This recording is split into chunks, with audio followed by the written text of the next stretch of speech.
So I just learned about the American lean, which is where we like to put all of our weight on one foot and sort of shift our body weight to the side.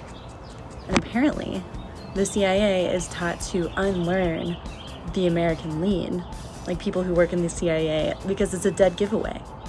The first thing I thought when I saw this is, I wonder how many of these people are hypermobile.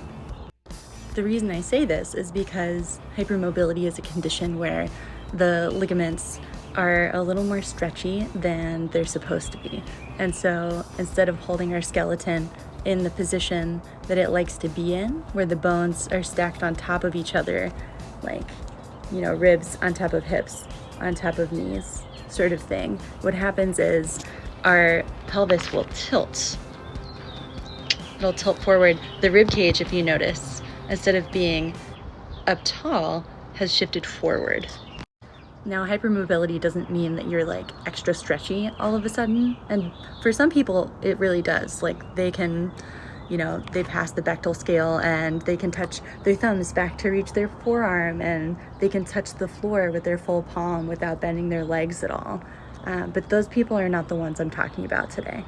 Sometimes we'll have hypermobility in just one or two joints at a time. Often it's in the cervical spine, so you'll see that forward head posture. Sometimes it's in the hips. Regardless of where it is, what happens is muscle groups around that area are going to get really, really tight, and they're going to guard that area because they sense danger, basically.